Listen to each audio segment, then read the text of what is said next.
Welcome to a ProPresenter instructional with Terrace Meisenheimer. All right, we'll do the whole run through. Right. You're going to want to go to the control panel and touch here to begin. Have you zoomed in on that? Okay. Touch here. It's going to open. Code is 1015, which is the address here. Full mode. Projector on. And that's going to start up everything for ProPresenter and system on, if the system isn't already on. And that's going to turn on the sound. That's also going to turn on the electrical outlets. So you won't have power until you turn the system power on. Okay. And one of the things that you'll notice is when you do that, it's going to glitch out the computer. It's going to flash like a black screen, and sometimes that fries it out and ProPresenter doesn't work properly, and you have to quit ProPresenter and then restart it. Sometimes you have to restart the entire computer. One of the ways that we try and avoid that is by turning on the TV downstairs first, because that seems to send a lot of electricity this way, and turning the projector on from here first before starting up ProPresenter, because you'll notice that it is not, the computer isn't happy about that. And then turning this on last, and the lights will come on. And that's the splitter that takes feed from the projector that goes to the screen to the TV monitor below on the balcony.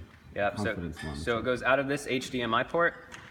So things to check and troubleshoot is that this is plugged in here, and it's going down into this port here. And this, actually it's going into the splitter, and then the splitter is going out into the projector here, and into the TV. It's going through the wall here and into the back of the TV there. Okay, all right.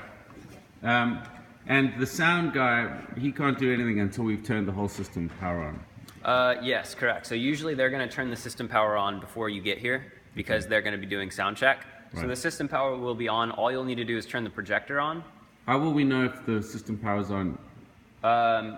Because the lights are able to come on. So if you hit A, and the background shows up, and it has a gold background or whatever background there, then that's system power. If the system power isn't on, you hit A, it's not going to be able to turn those lights on. Tremendous. All right. Password to get into this computer, and also same as the other computer at Uni-High, is vintage, all lowercase. VINTAGE. Right. And then you'll see that this is connected through the HDMI port, and it's making its way through, so you're getting a second desktop shown up on the screen. Okay. And these are connected. If you go into System Preferences,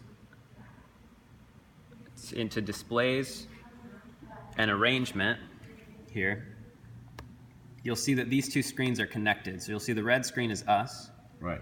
And this screen is that screen up there. So if you see that they're connected in this top corner here. Mm-hmm. So if I go up to this top right corner and I move my mouse there, it's actually going to disappear, and it's going to go onto that screen up on that computer. Oh, I see. Okay. And so sometimes the mouse gets lost and people don't know where it is and how to find it. That's not good. The first thing that you should do is try and just scroll down and to the left and see if you can get the mouse to come back from out of that top corner. Right.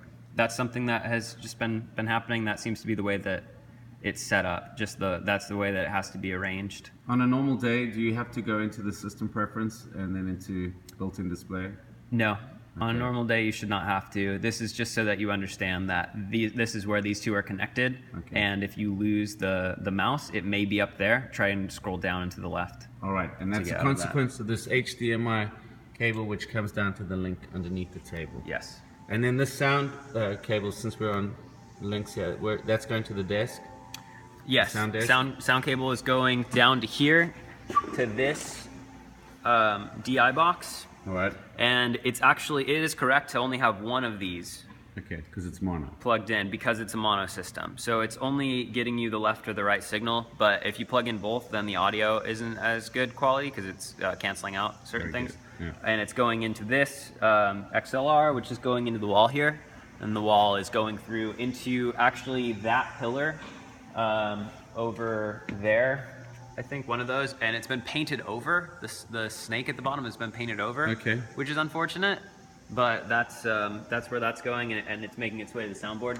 All right. Okay, and that's used for playing like a playlist before or after a sermon. Is that? Yeah, if you want to, or if you want to play video. Oh, If you play a video on here, you're going to want to have the sound turned all the way up, and it's going to play through. fantastic. Uh-huh. This is extracurricular for ProPresenter people, but we need this. Well, Yeah. sometimes you will have to load a video. The correct way to load a video on here is to actually go to video image. Right. Just while we're on the subject, to go to video image, click that, and it's going to show this video bin here. And what you're going to want to do is you're going to want to click on whatever video it is that you want and drag it into the bin and put it in here first. And then you're going to drag that up and you're going to put that onto a slide and add it in. Okay. The difference being, if you do it that way, when you click on it, it'll give you this bar here that you can move around. Right.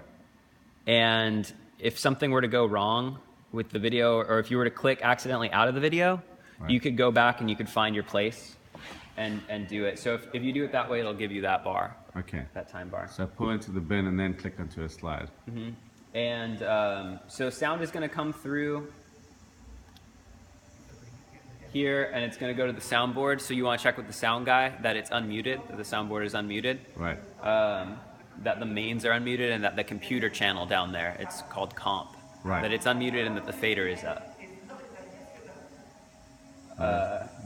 And then the way that you get it onto the screen is there's this output button here. So this is standard procedure for every Sunday. You open up the thing, open up ProPresenter, and now you have to get it to the screen. Right now, it's not there. That's just a screensaver. Right. So there's this output here, and see how it says off? You'll be able to see it when you're on here, but this one up here. Oh, okay, at the top. All right. Yeah. So it says off. It's got a little screen there, output. If you click it, it'll toggle show or hide output. So when you click that, it's going to show up as a full screen here. Right. Or it's going to show up there. If it's showing up here, then something is wrong. It's not connected. It's not making a connection there. Right. And one of the things that I found is like 80% of the time, if something isn't making its way up to the screen, you just have to quit ProPresenter and restart it. So, and it doesn't take very long. But if you can do it before the service starts and make sure it's working before the doors open, right, then it's not going to be awkward. So then you quit. You start ProPresenter back up again. Yeah.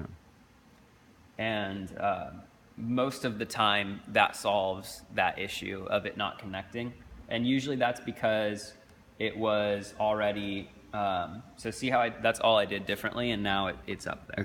It's already on there. Yeah. So you just restarted ProPresenter and we're already set to go. Lyric is up there. And it seems like the reason that happens is because ProPresenter is open on the computer already when you plug in all of the splitters and turn things on, and it's sending electricity into the system, and it has a glitch there where it doesn't like receiving electricity or whatever it is. It shuts itself down. So I think it does. I think it disconnects so that doesn't happen.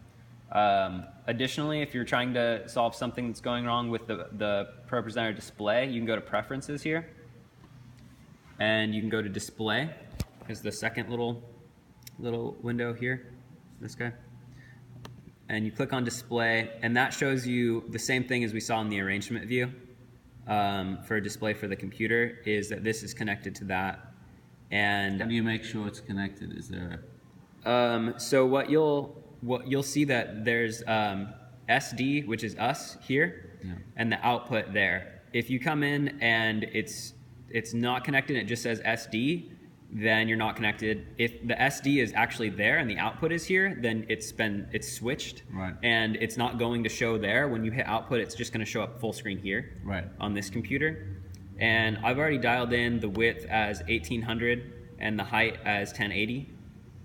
And that fits on the screen without anything hanging over the edges or being too small. Right. And I've formatted all the slides for that.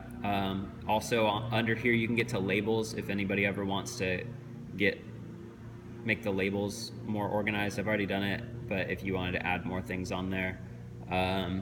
And that's about as much as I know how to do in the preferences, is displays and labels. All right, so we're going to take another break, and then we're going to come back and just do start up into ProPresenter and run. Yep. Thank you, T-Dog.